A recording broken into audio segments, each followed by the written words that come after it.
बिस्मिल्लाहिर्रहमानिर्रहीम। अस्सलाम वालेकुम दोस्तों, कैसे हैं आप सब लोग। आई होप कि आप सब लोग बिल्कुल खैरियत से होंगे।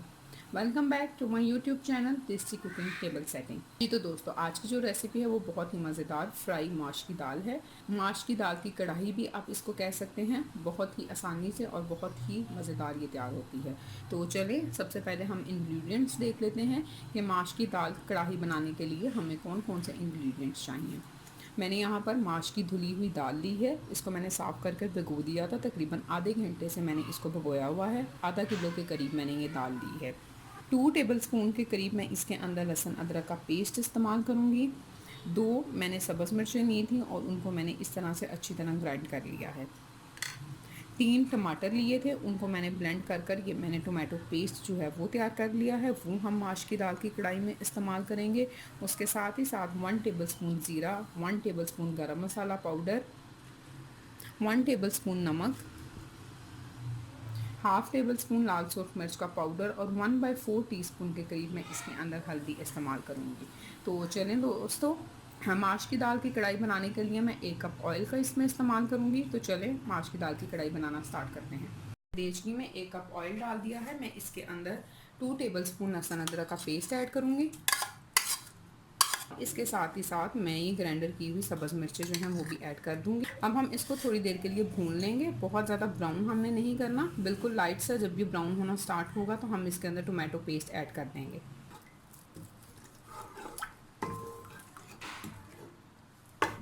ये देखें हल्का हल्का गोल्डन होना स्टार्ट हो रहा है। तो अब हम इसके अंदर टमाटर का पेस्ट जो है वो ऐड कर देंगे। पेस्ट इसके अंदर ऐड करने के साथ ही साथ मैं बाकी के सारे मसाला जो है वो भी इसके अंदर ऐड कर दूँगी। ये नमक चला जाएगा इसके अंदर, ये रेड चिली पाउडर और हल्दी भी इसके अंदर चली जाएगी,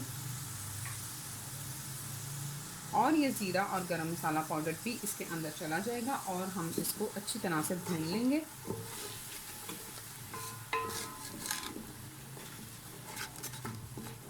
जी तो ये देखें मसाला अच्छी तरह से भून गया है, ऑयल अलहदा हो गया है। अब मैं इसके अंदर दाल को ऐड कर दूँगी।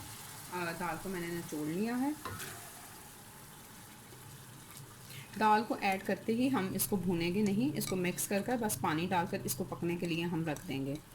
तो ये मैंने दाल इसके अंदर डाल दी है। अब मैं इसको बस अच्छी तरह से हल्का सा मिक्स करूँगी। ये बस इसको मैंने अच्छी तरह से हल्का सा मिक्स कर दिया और मैं इसके अंदर तकरीबन 1 गिलास के करीब पानी डालकर,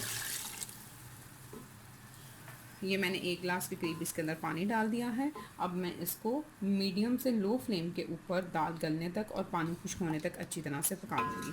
आप इसको कवर रखिएगा और तकरीबन बीच में 1-2 दफ़ा इसमें चम्मच भी चला दीजिएगा। इसको हम मीडियम से लो फ्लेम पर पकाएंगे। ये दाल के अंदर पानी हम बहुत ज़्यादा ऐड नहीं करेंगे, कम ही पानी ऐड करेंगे और हल्की आंच के ऊपर इसको पकाएंगे ताकि हमारी दाल जो है वो अच्छी तरह से दम में गल जाए। इसको मैं कवर करने लगी हूँ। कवर करने के बाद मैं इसको हल्की आग के ऊपर मीडियम लो फ्लेम के ऊपर पका लूँगी। ठीक है जी, तो हम दाल को दोबारा से चेक करने लगे हैं और ये देख सकते हैं आपकी दाल का पानी बिल्कुल खुश्क हो गया था। दाल का पानी बिल्कुल खुश्क होने के बाद भी मैंने तकरीबन 10 से 15 मिनट तक दम में इसको अच्छी तरह से रखा था ताकि दाल जो है वो अच्छी तरह से गल जाए। तकरीबन 30 से 35 मिनट के अंदर ये दाल जो है वो तैयार हो चुकी है, क्योंकि हमने इसको बिल्कुल हल्की आग के ऊपर पकाया था। पानी ड्राई होने के बाद भी मैंने बिल्कुल हल्की आग के ऊपर इसको दम दिया, ये अच्छी तरह से गल जाए।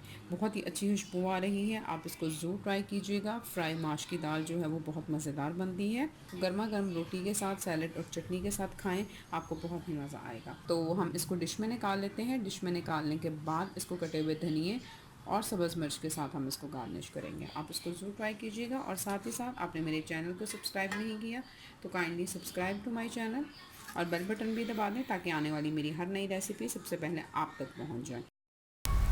बहुत ज़्यादा ख्याल रखिएगा, रेसिपी अच्छी लगे इसको लाइक शेयर और कमेंट ज़रूर कीजिएगा। फिर मिलेंगे एक नई रेसिपी के साथ, तब तक के लिए thank you very much and अल्लाह हाफ़िज़।